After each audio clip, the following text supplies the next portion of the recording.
Coming up in This Week in Computer Hardware, more PCs or less. $9 chip PC, Acer Predator X34, the ultimate curved GSync monitor, motherboards and overclock, locked processors, cool cases, and more. It's all coming up next on TWiCH. Netcasts you love. From people you trust.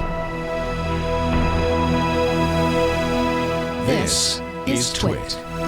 Bandwidth for TWiCH is provided by CacheFly at CACHEFLY.com.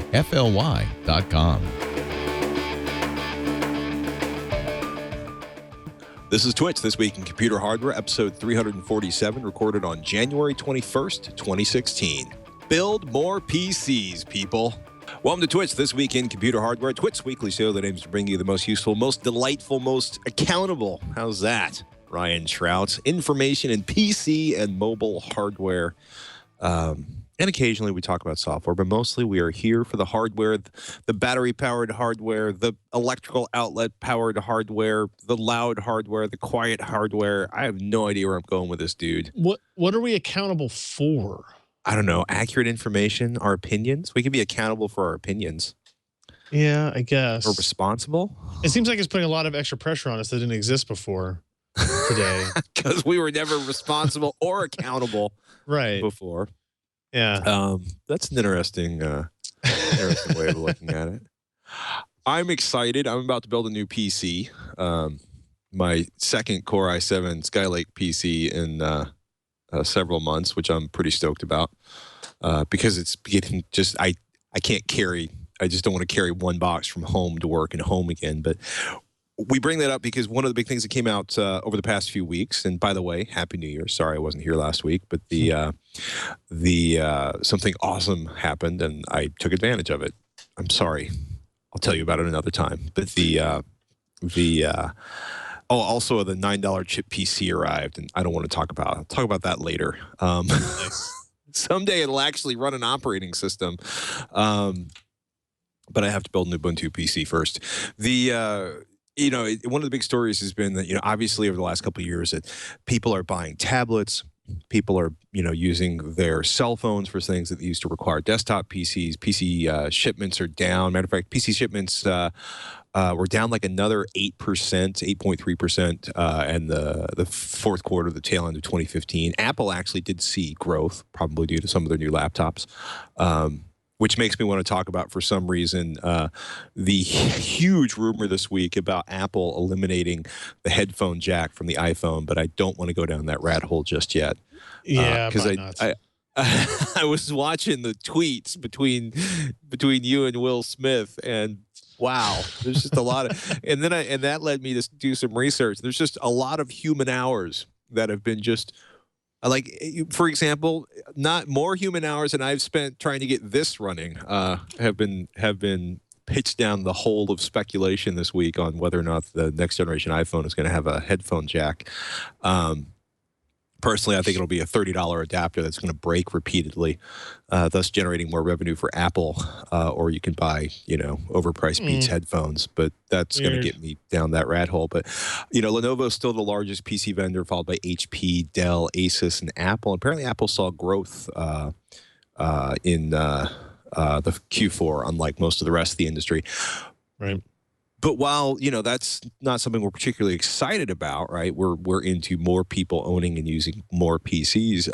I was looking around on Google Trends, which is Google's tool to analyze the things people search about. And what we saw is, in the last couple of years, that the number of people searching for like building a PC, that big green line at the top, if you're watching the video, is build PC, and the purple line is build a PC.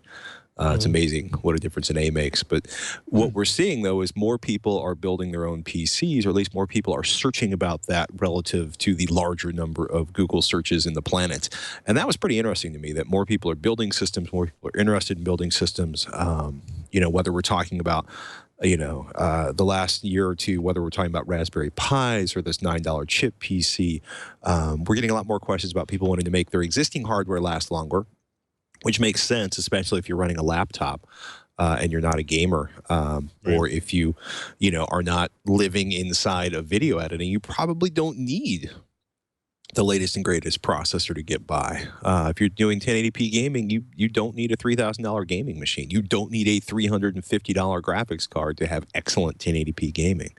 But people are starting to build things, which makes Ryan and I happy. It's good news, yeah. It's, I guess I don't know what to take from those numbers. It's an increase, and that's always good. Right. They don't give you any actual numbers. It's all relative to other searches that have occurred, right?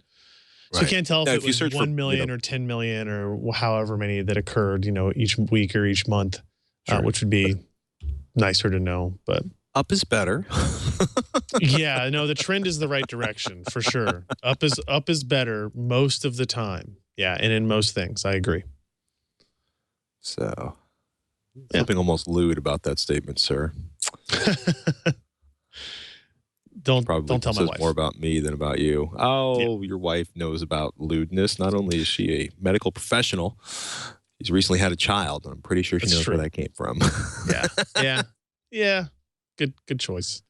So I got my chip PC a week ago. So this started as a Kickstarter project, the world's first $9 computer, and it's a pretty cool idea. It's an ARM core, and they made a number of design decisions that are radically different than, say, by the Raspberry Pi. And just for scale, I happen to have right here, ladies and gentlemen, a Raspberry Pi Zero, which is about half the size of a standard Raspberry Pi. So not only is the chip PC Pi Zero is really cool, but much more for embedded projects, by the way.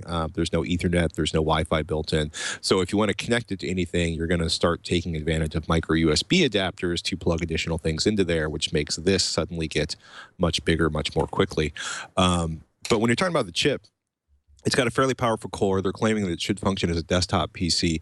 And rather than using a micro SD card or an SD card the way that the earlier Raspberry Pis did, it's got 4 gigabytes of storage on the system board, and it's got Wi-Fi, and it's got Bluetooth. So a whole bunch of the connectivity that requires USB on the Raspberry Pi is actually built into the chip, which is really compelling because, again, it was like $9 for the device, like $5 or $6 for the shipping from Japan. I bought a couple of them.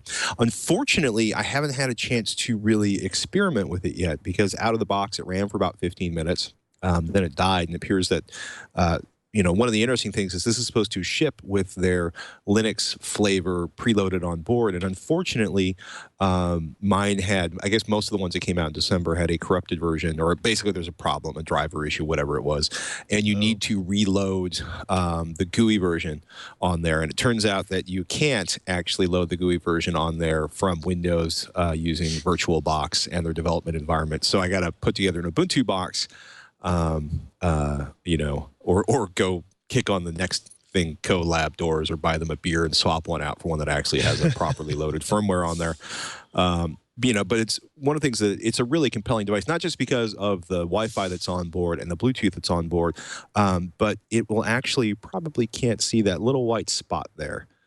Is actually a lithium-ion battery connector. So you can not only run it off of a lithium-ion battery, but you can charge the lithium-ion battery directly from the chip. There is a tremendous amount of opportunity on this device. Again, I just need to fire up Ubuntu so I can actually load the version of the OS on there I want. One downside of it, I don't know if you noticed the pink thing hanging off the end. It is a composite-only output in its native format. So it's got Wi-Fi, it's got Bluetooth, it's got, by the way, I don't know if you can see, there's a tremendous collection. There's like 80 jumper pins off of it for expansion boards. Unfortunately, what it does not have is HDMI output. So what it does have is a 4-pin cable that does, you guessed it, composite video. And kind of running out of devices to connect that to. Dude, I had to come into the office to find an HD. Yeah, I'm laughing because I came into the office to grab like a 60-inch plasma TV that had a composite input because I didn't have a composite input at home, although I realized there may actually be one on the back of my AVR that I forgot about.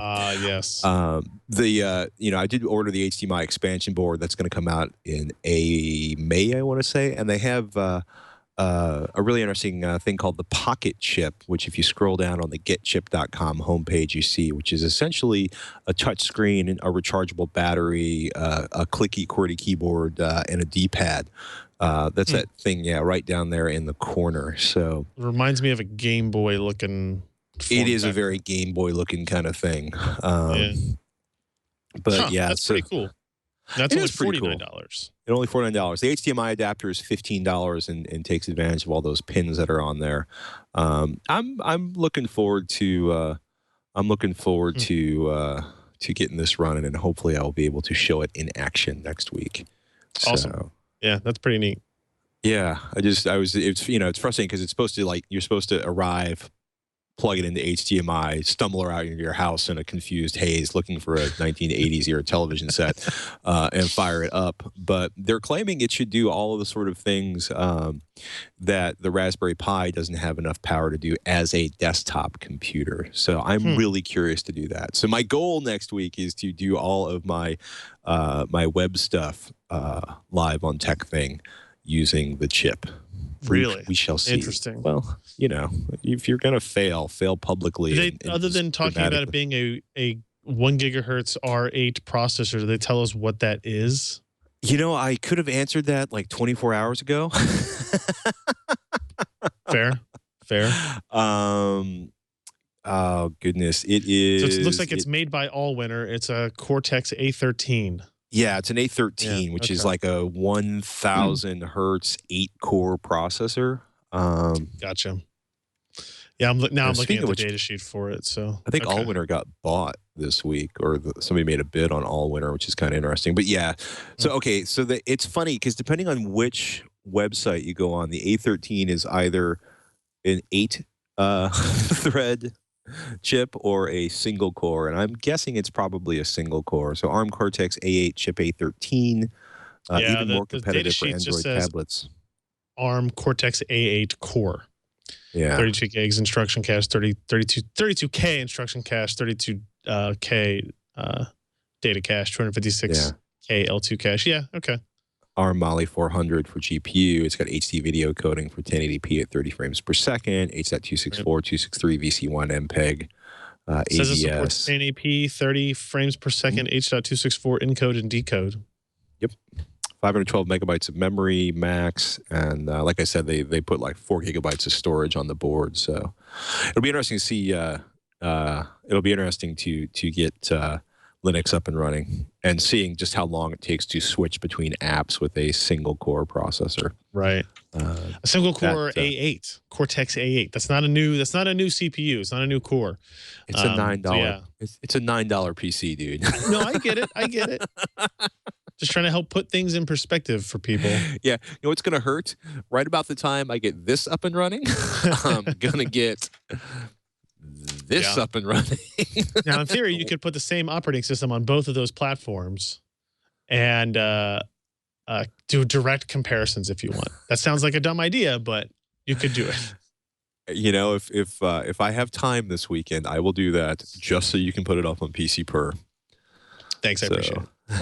I know that's the kind of thing that would be the epic sort of clickbait that you live for. Yeah. Speaking of which, patreon.com/PCPer is a new Patreon campaign that's Ryan putting together. I think your goal is to eliminate ads or the reliance on advertising revenue to support PCPer.com and keep the excellent level of research and reportage going on the website. Is that a fair claim? That's the goal. Yeah, no, that's the goal. I don't think we'll ever be able to completely eliminate ads, as we try to grow the team and everything. But the goal is, it's tougher and tougher, as everybody who does this type of stuff knows. Right. It's tougher and tougher to get advertising. It's tougher and tougher to keep it.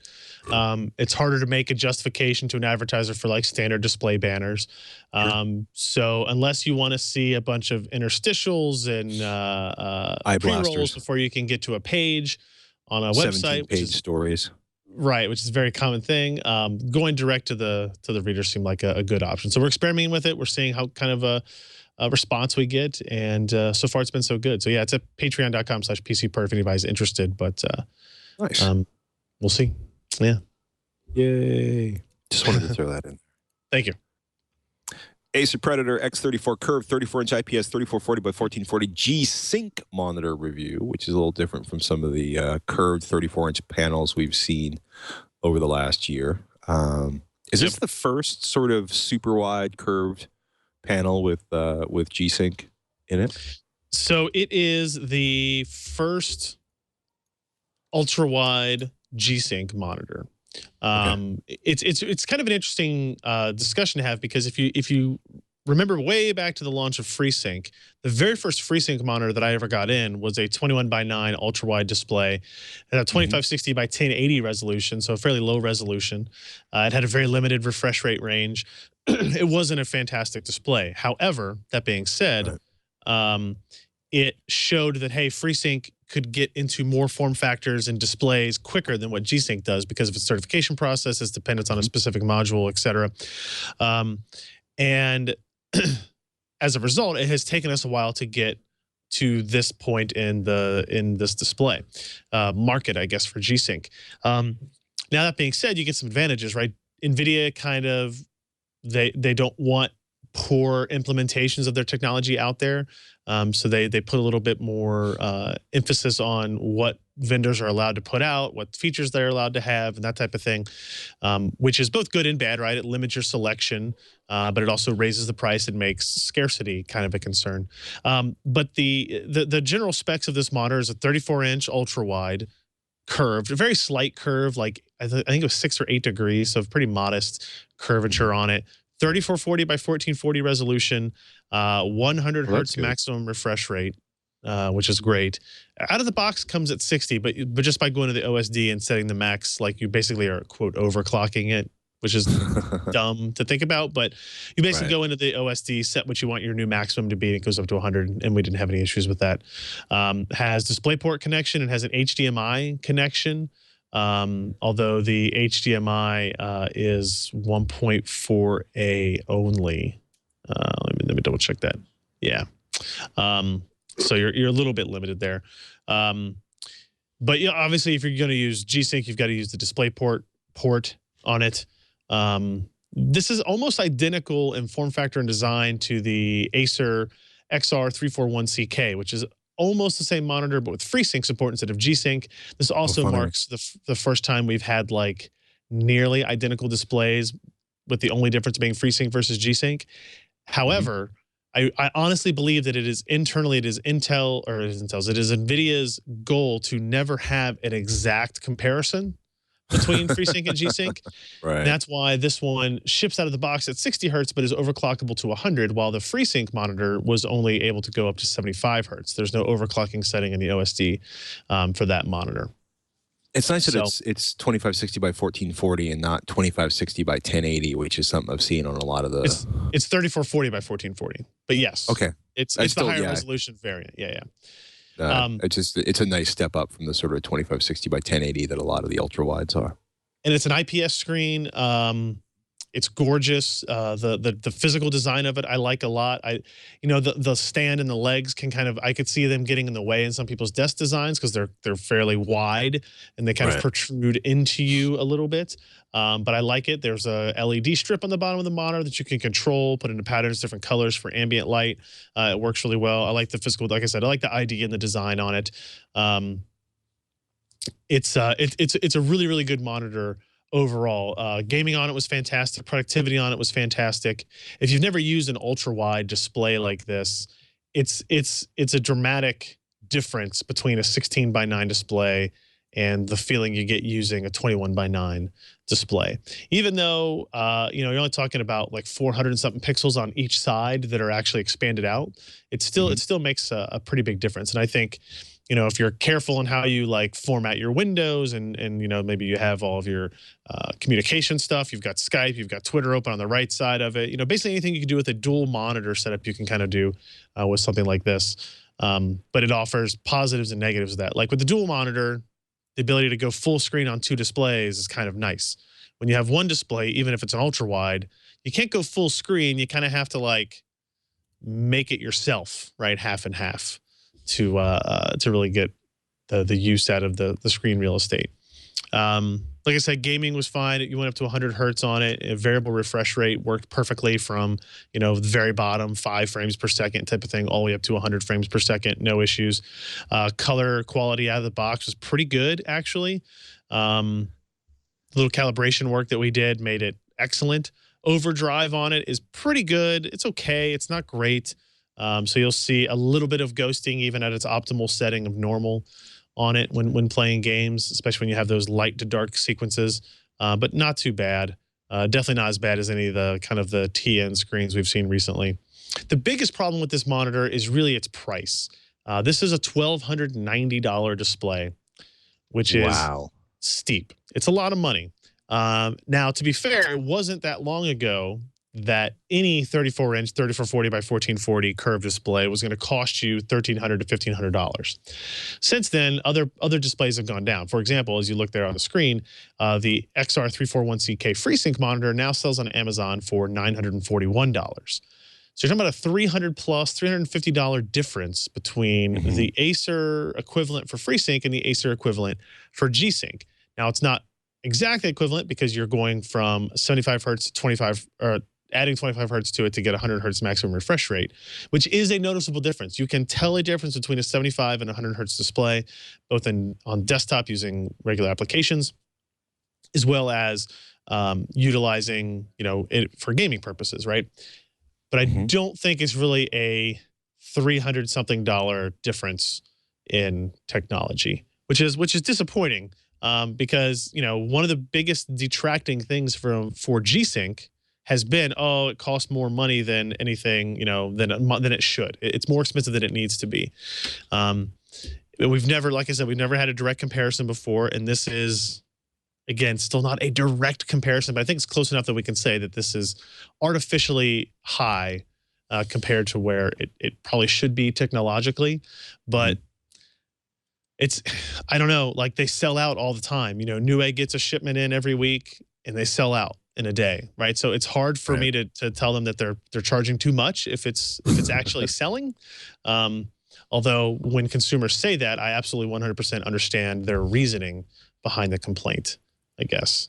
The takeaway for me is this is my favorite monitor I have used yet, but that being said, I don't necessarily recommend it for people unless you're okay spending the extra money, knowing that your value per dollar, you know, measurement is lower significantly than where it probably could be had NVIDIA or Acer really tried hard to get it there. But I still really like it. If money is no object type of thing, this might be my favorite gaming display now because you still get the high refresh rate, you get the ultra wide display. You don't have to worry about NVIDIA Surround or AMD Infinity configuration problems. It just works. So it's just works. It's damn nice. Yeah. That's high praise from you, sir. Yeah. Very high praise. AMD releases their Q4 2015 and fiscal year 2015 results. Are they weeping or are they looking better after all of their changes and manipulations this year? It's not great. It's not great news. The company recorded a $103 million loss, but that is down significantly from the $197 million loss the quarter before. Right. So there's that, right? So they lost $94 million less this quarter than they did last quarter. But last quarter had a $65 million write-down due to unsold inventory. So, you know, that part of it helps.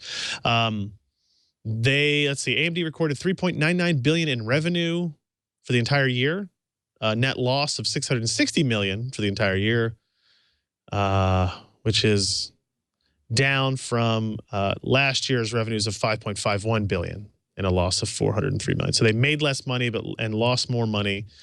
I don't know. It's not a great place for them, and you know, a lot of it comes down to the GPUs are still chugging along. They've been losing market share, but they're a little bit more profitable than the other divisions. The processor side of AMD has obviously been lacking for a while. The APUs don't sell great. Their Phenom, well, they don't have Phenom anymore, but their FX series of CPUs doesn't sell great. Their custom silicon, you know, they build ARM processors. They build the processors in the gaming consoles. Those don't do great. they sell great, but obviously it's not a huge profitable venture they went into with Sony and Microsoft on those. So a lot of pressure is going to be on this company to do something in 2016, and that's going to be the Polaris architecture on the GPU side and Zen architecture on the CPU side. I believe Polaris will be a success, and I believe it will do stuff that the previous generations didn't do. It will improve power efficiency. It will get them into mobile gaming markets. It'll do things that their Fiji and Hawaii architecture couldn't really do. And I think with the people they have at the head of the Radeon Technologies group, that they're going to do all right in 2016. They still have an uphill battle ahead of themselves, but I think they'll do okay. But the processor division is the one that I just really have. There's no reason for me to believe that they'll turn any of this around, right? The Zen architecture is what's supposed to be going to save them. That's like maybe late 2016, hopefully. If it goes out of 2016, it's kind of like a shot to the gut for them. You know, the lead guy whose name I'm blanking on that was on the design team for Zen, who like came back to AMD, was one of their guys behind K8 and Athlon and all that, came back, was supposed to do Zen. He left the company in 2015, so you don't know if he left it on a good terms, like, hey, the project is done, the architecture is ready, or he left it as like, well, this will never work. They're not giving me the resources, so I'm getting out, like those types of things. So I think this, we talked about with the RTG, the Radeon Technologies group, for a while, that like they've been setting it up to split this company, and it would not surprise me at all if AMD sold the Radeon group to somebody this year, whether that be Samsung or even like a third party, you know, kind of holdings company or something, because it has a significantly better chance of being profitable than I think the CPU division does, which is sad, but that's where we're at. And there's nothing in these Q4 or fiscal year 2015 results that really make me believe that anything's going to change overall for them. Somebody tells me in the chat, and reminds me the name is Jim Keller. That was the guy who came back to do Zen and then left in 2015. So there's that. There's that. Yeah. In other cheerful news. Yeah. In somewhat more cheerful news. No, man, you know, some days the news is exciting. Some days the news is sad making. Yep. Now that we've had our catharsis on that, let's take a deep breath. And, you know, this is interesting. So we were looking at a PC build on TechThing yesterday for one of our viewers. He's built his first PC, and he had spec'd a fairly pricey water cooling system for a non-K processor, which, you know, is certainly possible, but it's an easy way to knock in his case like $100 off of. He was trying to build a $1,000 PC at like $1,400 in parts. It's like, well, you're not going to really overclock this processor. Why don't you go with an air cooler and save yourself a bunch of money? It's interesting. EVGA's got some Z170 motherboards. They're going to do like block overclocking on non-K CPUs, or BCLK overclocking, which I automatically say is block because I'm broken. But that's an interesting idea. So yeah, new BIOS 1.07 enabling non-K BLC 8K overclocking is now available from EVGA. They said, I guess it was TechSpot had benchmarks, I guess, of a beta version of the firmware that had an Intel Core i3 6100 clocked at 4.7 gigahertz. That was on a pre-release ASRock BIOS, by the way. Sebastian wrote this up for PCPer. And other vendors are updating their Z170 motherboards to support these locked processors as well, the latest being EVGA. So what's it's interesting. This is a thing. It is. I mean, I don't know what else to say. What are we looking at performance-wise versus a K processor? So you have access to base clock overclocking, but not multiplier overclocking still. So you're still limited, but less limited. And you can do some interesting things with it, right? I mean, Skylake is much more flexible in terms of letting you get its maximum frequency through either base clock or multiplier ratios. Multiplier ratio is a little bit easier because you just change one thing. It doesn't affect the bus speeds of anything else. When you change the base clock, you have to make sure that, like, okay, your memory multipliers change so that it's not going too high, things like that. But it's still a fairly straightforward process. I think I've seen reports of like getting, I don't know anything in particular, like how it compared to K series, but like Core i3 6100 getting up to like 4.7 or 4.8 gigahertz using just base clock overclocking on a motherboard like this.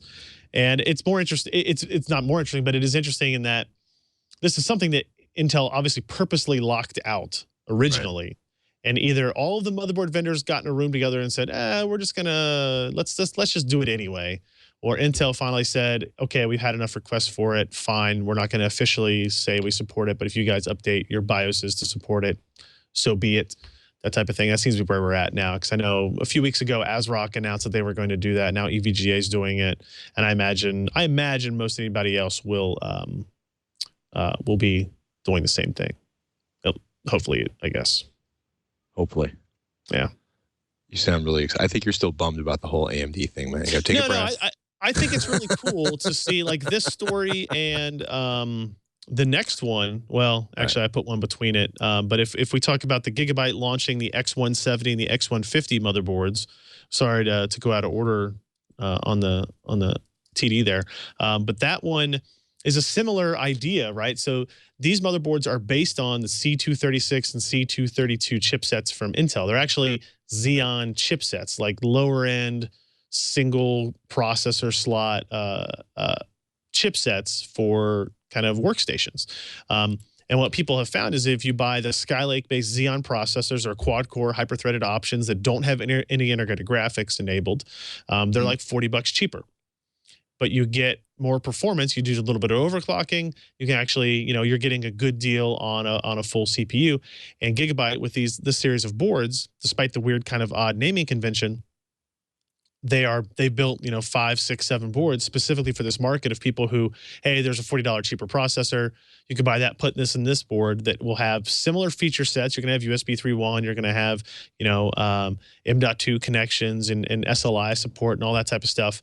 And the motherboard will be about the same cost as the equivalent Z170 motherboard. So your motherboard cost is about the same. You're getting $40 less on the processor, and you can use that money elsewhere. This is something people were already doing, but they were having to use very antiquated styled and antiquated featured motherboards that had the C236 or C232 chipset on them. So Gigabyte's like, okay, we'll just use that same chipset and we'll spice it up a little bit, give it a little bit of visual style with their kind of desert digital camo design, add the features like USB 3.1, M.2 ports, etc., and offer these up. So that with the Z170 base clock overclocking, like people are getting back into building PCs as we talked about at the beginning, but they're doing so maybe not in the most direct ways that Intel would have liked them to, like buying a 6700K and doing overclocking that way and stuff. They're going, well, how can I get $50 or $100 less expensive on this part and this part, and invest that money either elsewhere or just save it. So both of those are kind of neat indications of how the market is going, and it's good.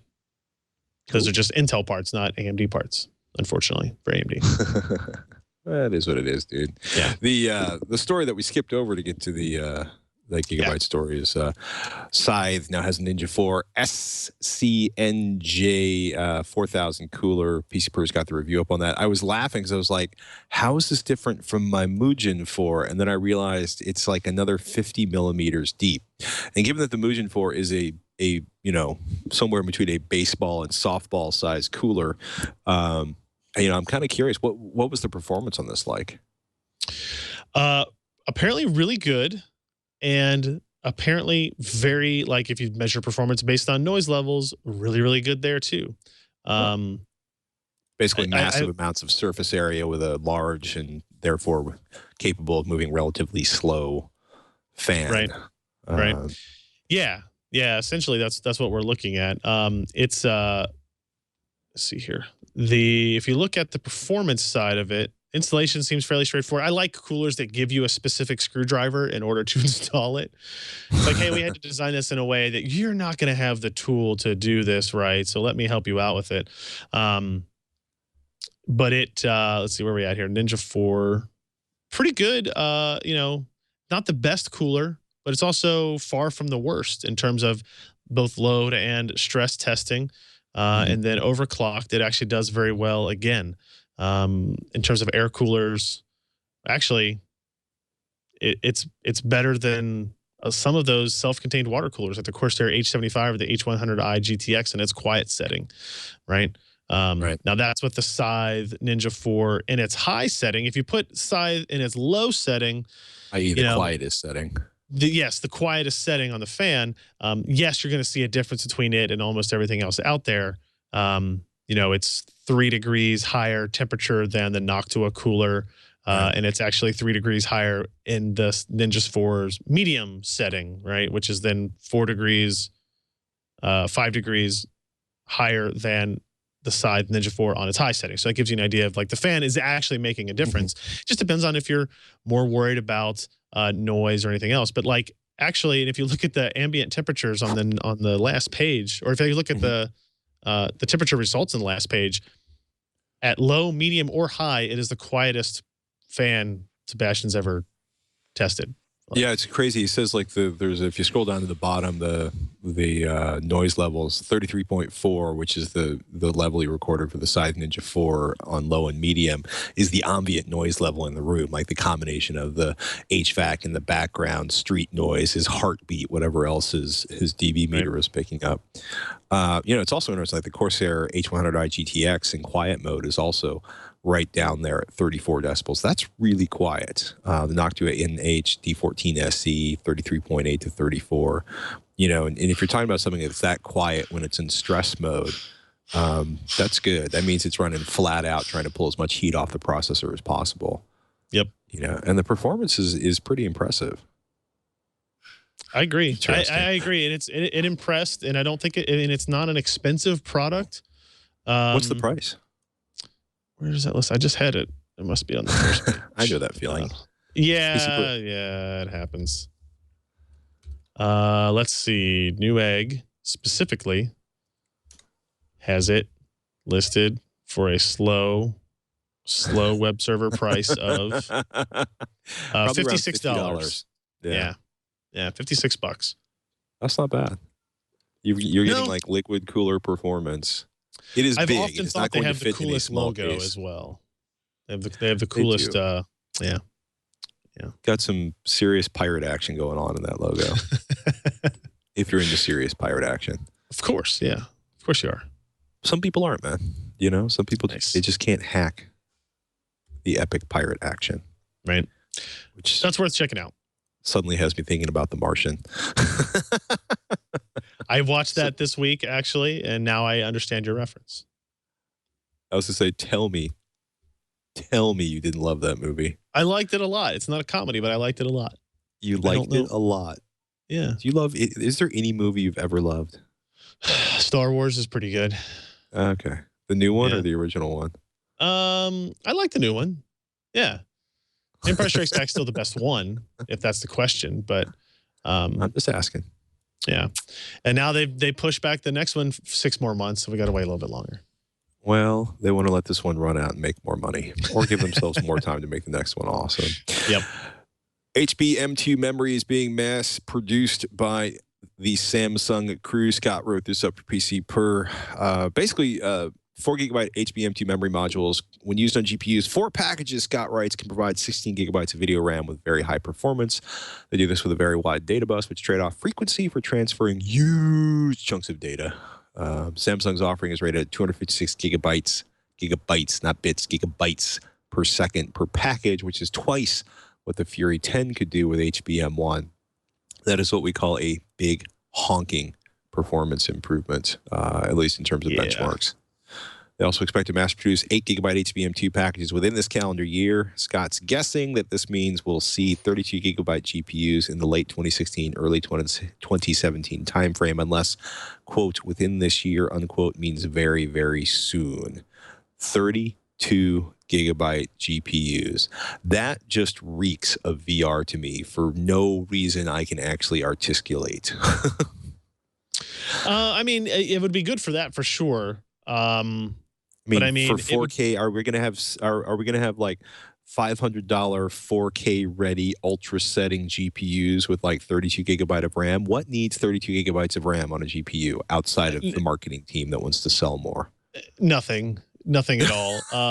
Like, I mean, you think of it, but you got to think of the other classifications where these parts are going to be, right? So high performance computing, supercomputing, those types of things could possibly use a 32 gig GPU memory size for searching for oil wells or whatever it is you know that they do with that type of stuff. And you don't need that for a desktop part. 8 gigs is going to be a lot for a very long time, and the flexibility to get to 16 gigs pretty easily if they need to is there as well. But I don't think we'll see anything bigger than 8 gigs in this first round of next generation GPUs. But getting more than 4 was important, right? Because Fury X, Fury were limited, you know, R9 Nano were limited to 4 gigabytes technologically. So this time, now with HBM2, we get higher throughput, higher capacity, all good things. But it's probably not going to be cheaper either. So that's something to worry about as well. And I think that's why we'll only see HBM really in the highest end parts, at least for the beginning of the outset here. For the beginning of the outset, the onset of the beginning of the initial shipments. Yep. NVIDIA preparing GeForce GTX 980 MX and 970 MX mobile GPUs, Maxwell-based mobile GPUs, which would sit between, Sebastian writes up on PC Per, the GTX 980M and the laptop version of the full GTX 980, with 1,664 CUDA cores compared to 1,536 with 980M. That's pretty badass for a mobile device. 104 texture units up from the 980M's 96, a 1,048 megahertz core clock, and up to 8 gigabytes of GDDR5. Apparently, it's going to have memory speed and bandwidth identical to the GTX 980M at 5,000 megahertz and 160 gigabytes per second, with both GPUs using a 256-bit memory bus. GTX 970 MX is going to be a similar upgrade over the 970M. So basically, it's a stepping, not a huge stepping. No official announcements. When do we expect? I mean, it's kind of funny. When do we expect the next round of gaming laptops to start showing up?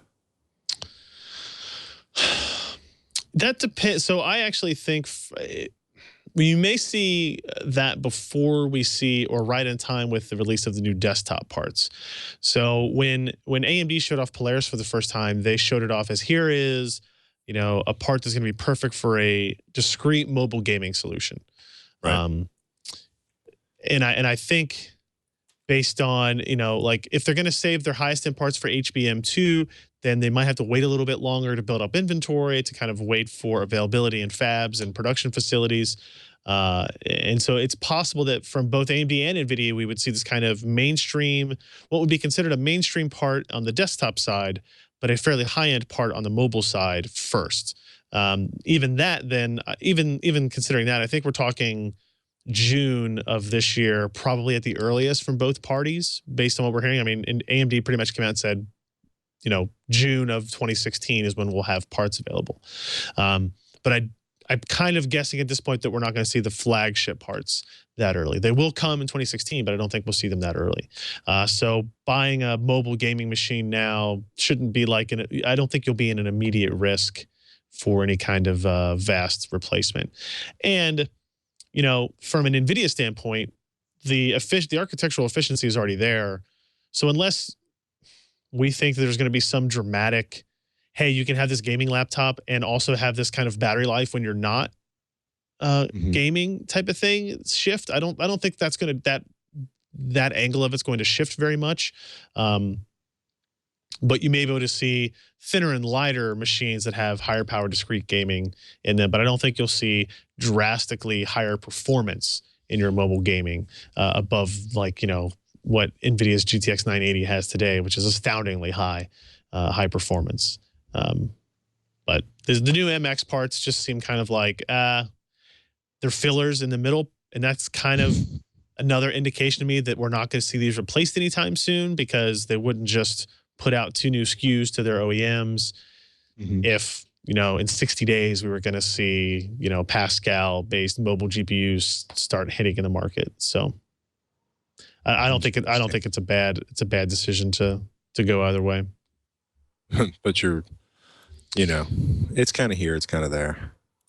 Yeah. I mean, these two new parts are kind of, I don't really know why they needed to exist, because they're both close enough to the GTX 980M that you wonder if it's like a binning or a product, like a sales thing, you know, or they're trying to get a little bit more money out of Maxwell while they can, because the 980 is clearly significantly faster than the 980M or the 980MX that they just announced or are announcing apparently. And the 980M is still a really good part. So you got to wonder what the price difference is, what they would charge OEMs. So I don't know. I don't really see the benefit of these releases if they do occur quite yet. There you have it. Bearing a modest resemblance to some of the Corsair cases we saw at CES and talked about earlier this year, Fractal Design introduces the Define Nano S Mini ITX enclosure, which is in fact a small PC enclosure with a window on the side. Something novel. I'm really over windows in cases in case it hasn't become painfully obvious in the last couple of years. Fractal Design has introduced the Define Nano S enclosure. Basically, it's their Define S mid tower, but smaller. Another story from Sebastian up.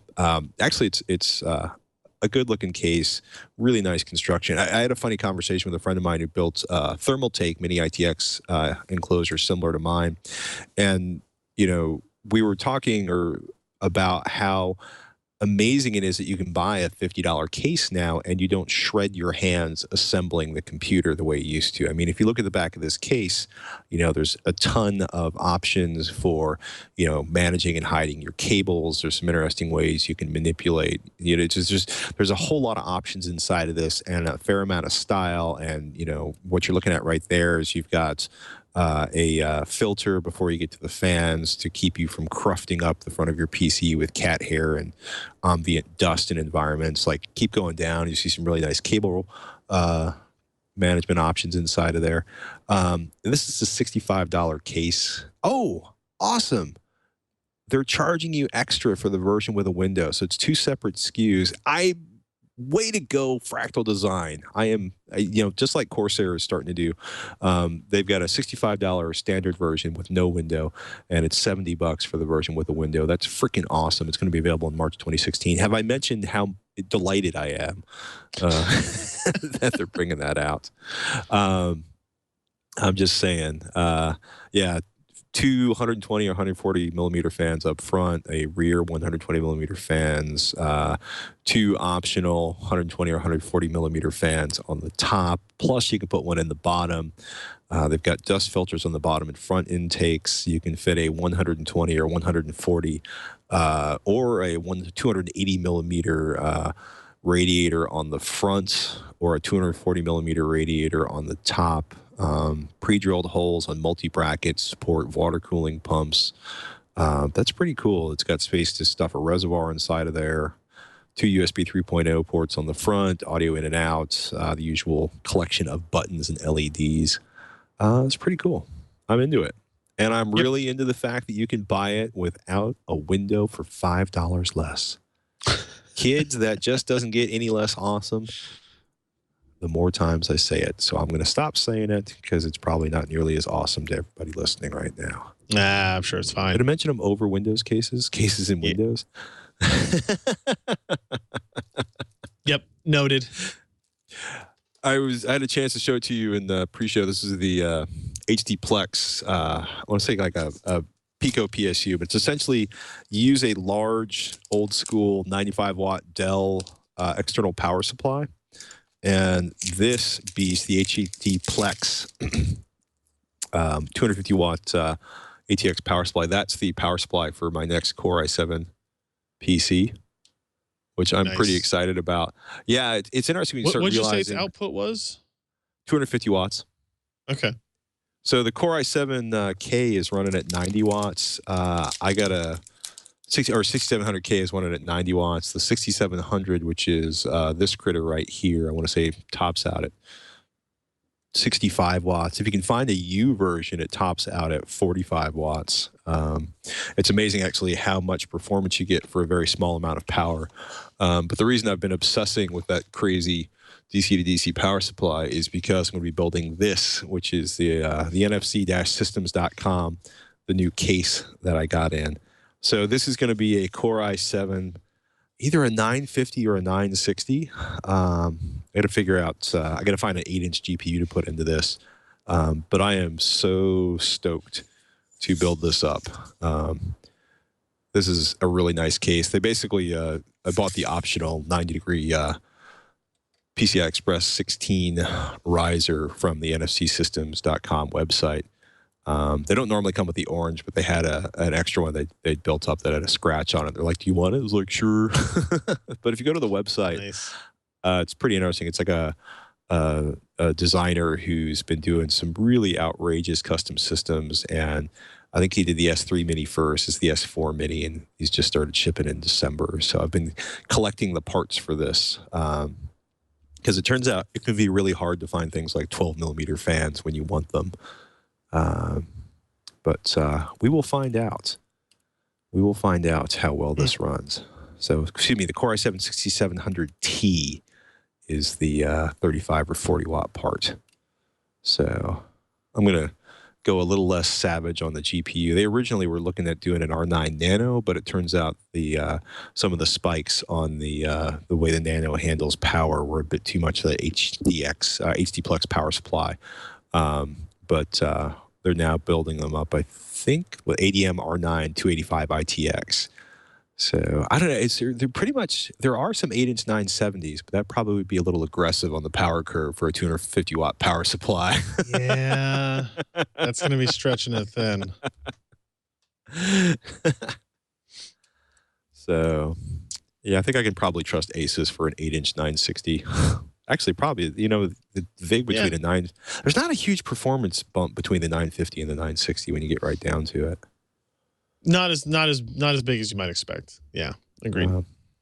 Less than I expected. I don't know. Any favorites in the 950, the compact 950 arena? Like from specific vendors?